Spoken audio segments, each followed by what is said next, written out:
भाजप नेते आणि महायुतीचे चंद्रपूर लोकसभा क्षेत्राचे उमेदवार सुधीर मुनगंटीवार यांनी मतदारांना थेट भेटण्यासाठी पदयात्रा काढली। चंद्रपूर शहरातील वर्दळीचा भाग असलेल्या गोल बाजार परिसरात त्यांनी ही पदयात्रा केली।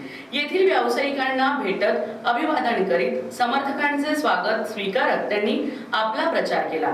यावेळी मुनगंटीवार समर्थक आणि पक्षाचे कार्यकर्ते मोठ्या संख्येने पदयात्रेत सहभागी झाले।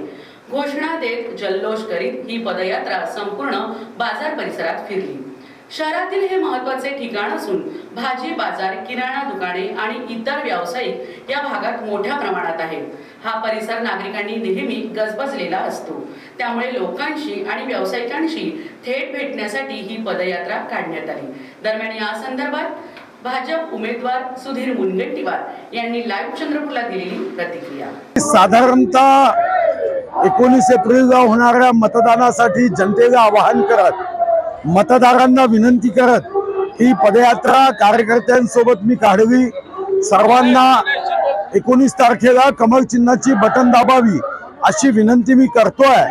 या जिल्ह्याच्या सर्वंकष सर्वांगीण विकासासाठी पूर्ण शक्तीने कामाला लागण्याचा मी निर्णय केला। आज बाजारामध्ये फिरतोय की बाजारामध्ये व्यापारी बांधव, ग्राहक, छोटे जे फुटपाथवर बसणारे आमचे बांधव आहे, सर्वांची भेट घेतो।